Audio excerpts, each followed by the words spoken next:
This is Unit 1, Learning Target 2 on approximating square roots. So make sure you have your sheet out in front of you. We're going to just quickly go over the vocab. So a perfect square is a number that is being multiplied by itself. So you should have your little cheat sheet with you, right? And you have your cubed roots and your squared roots written out. So what it really is, a perfect square, is if I have, let's say, the square root of 36. Let's say I have square root of 36. That is a perfect square because the square root of 6 or 36 is 6, which 6 is being multiplied by itself to get 36, right? 6 times 6 is 36. Or you can think of, right, it's like 6 squared, which then taking the square root gives us the 6. We also have non-perfect squares. So a non-perfect square is when you take the square root of a number and you don't get a rational number. So look at this perfect square. I took the square root of 36 and I got a rational number. 6 is rational. Now, if I'm going to take the square root of 2, okay, I'm going to actually get a long decimal.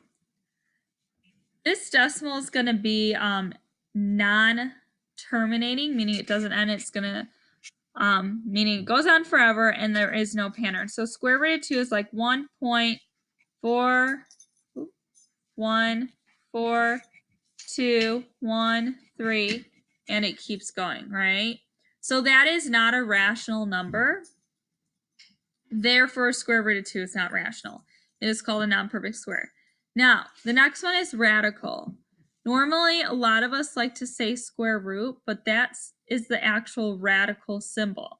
Because remember, we can have cubed root, we can have fourth roots, and even higher than that. Next one, we have integers. Integers are going to be all whole numbers and their opposites. So some examples of integers would include -5, -12, 0, 33, and 125. So that's just a few of them as an example. Now, we're going to go down and we're going to actually estimate radicals. So without a calculator, we're only going to use a calculator to check our answers, but you need to learn how to do this without one. So we need to estimate which two integers each of the following radicals falls in between. So let's start with the first one. We have square root of 50. So you're more than welcome to use your cheat sheet to see where the square root of 50 falls in between. Well, square root of 49 is right below it. And we have square root of 50. And then one above it would be square root of 64. Now, the square root of 49 is 7. Square root of 64 is 8.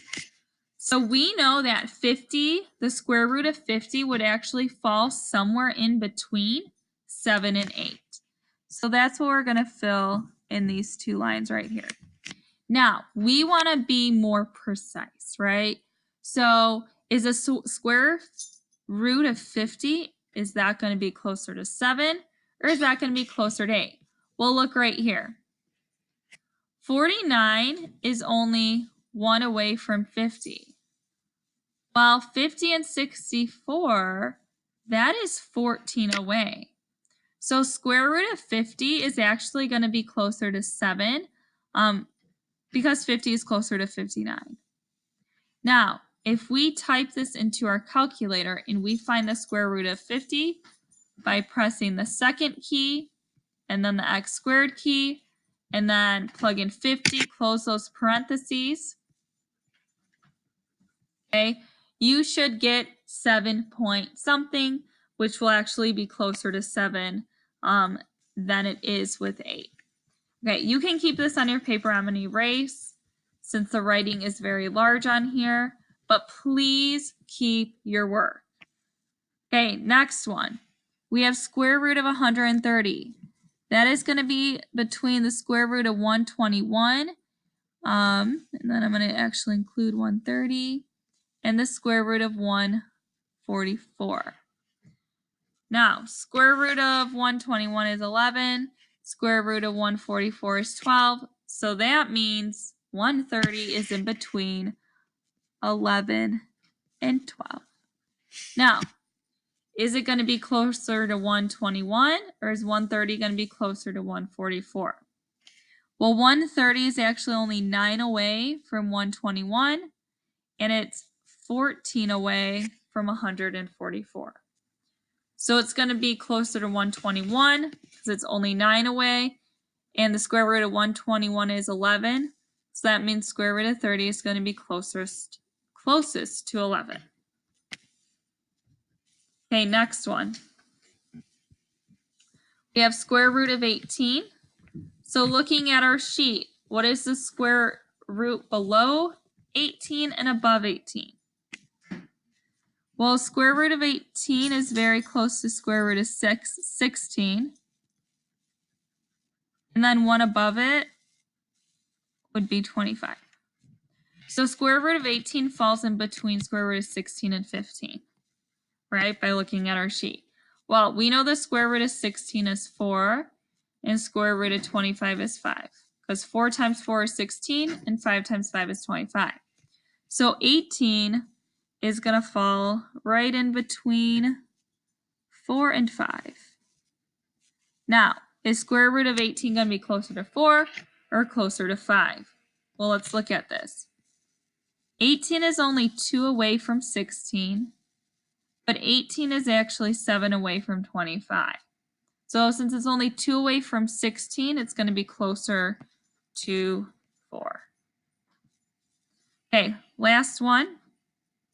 We have square root of 75. So square root, maybe I'll just change these in here. Okay, square root of 75. I know above 75 is 81. So we have 75. And then 64 would be below it. Okay, what times what is 64? We have 8 times 8 is 64, 9 times 9 is 81. So we know 75 is in between 64 and 81. So the square root of 75 has to be between 8 and 9.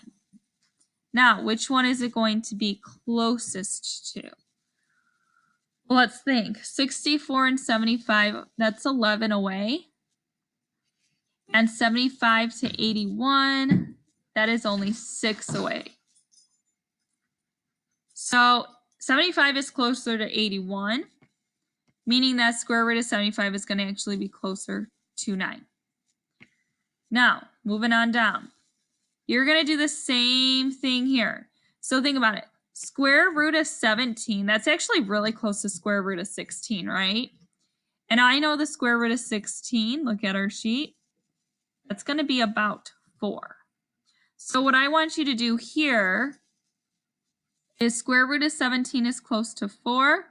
You're going to actually plot a point, it's like right there, and then write square root of 17, okay?